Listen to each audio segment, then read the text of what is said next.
সন্ধ্যা নামতেই অন্ধকারে ডুবে যায় পর্যটন নগরী কক্সবাজার, সেই সাথে হারিয়ে যায় প্রকৃতির অপার সৌন্দর্য। সড়কে পর্যাপ্ত বাতি না থাকায় শুধু সৌন্দর্য নয়, নিভে যেতে পারে কাঙ্ক্ষিত নিরাপত্তাও।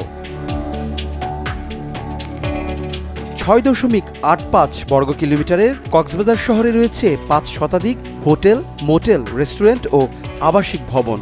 ঢাকা চট্টগ্রাম হাইওয়ে থেকে ডলফিন মোড় দিয়ে প্রবেশ করলেই কক্সবাজার শহরের শুরু। এর মধ্যে নতুন beach road, Kolatoli beach, Sugandha beach, Laboni beach সংলগ্ন এলাকা জুড়ে পর্যটকদের যাতায়াত সবচেয়ে বেশি। কিন্তু শহরের মূল সড়কগুলোর কোথাও সড়কবাতি নেই।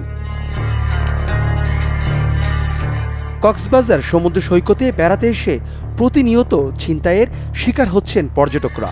সন্ধ্যার পর থেকে সৈকতের ঝাউবীথির আড়ালে থাকে ছিনতাইকারীদের আনাগোনা। আবার ভোরে সৈকতে ভ্রমণে যাওয়া পর্যটকরাও শিকার হন ছিনতাইকারীদের। প্রায় প্রতিদিনই এমন ছিনতাইয়ের ঘটনা ঘটছে। এই প্রসঙ্গে কালের কণ্ঠের কাছে উদ্বেগ প্রকাশ করেছেন হোটেল, মোটেল, গেস্ট হাউস মালিক সমিতির সভাপতি আবুল কাশেম শিকদার। চরম, বিশেষ করে আমাদের রাত্রে যখন পর্যটকেরা যখন এখন মেরিন ড্রাইভ দেখতে যায়, জিরো পয়েন্টে যায়, তারা যখন কক্সবাজারে ফিরে, আপনার যখন ওরা হিমচুরি ক্রস করে, হিমচুরি থেকে কক্সবাজার পর্যন্ত এই জায়গাটা খুব সম্পূর্ণ অনিরাপদ অবস্থায় পর্যটকেরা খুব ভয়ভীতি নিয়ে যাতায়াত করে। ওরা ফিরতে রাইট হয়ে যায়। আর এইটাকে উপলব্ধি করে তৎকালীন সময়ে বিগত চেয়ারম্যান উন্নয়ন কর্তৃপক্ষ লেফটেন্যান্ট কর্নেল ফুরকান আহমদ সাহেবের উদ্যোগে একটা লাইটিং ব্যবস্থা করা হয়েছিল। কিন্তু এই বছর পুরা লাইটিং ব্যবস্থাটা ভেঙে পড়েছে, এটা লাইট জ্বলে না। অনুসন্ধানে জানা যায় এখানে প্রতিদিন গড়ে ২০ থেকে ২২টি চুরি ও ছিনতাইয়ের ঘটনা ঘটছে।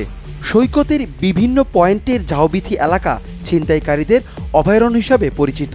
সেখানে বৈদ্যুতিক আলোর ব্যবস্থা নেই।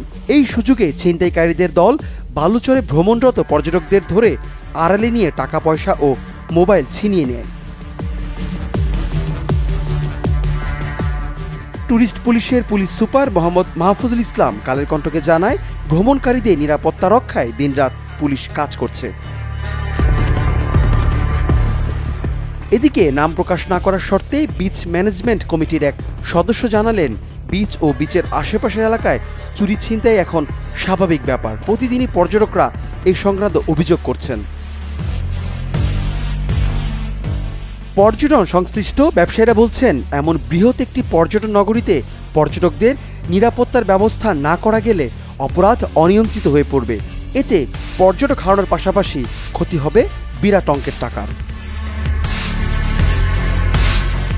অনেক মৃধা, কালের কণ্ঠ।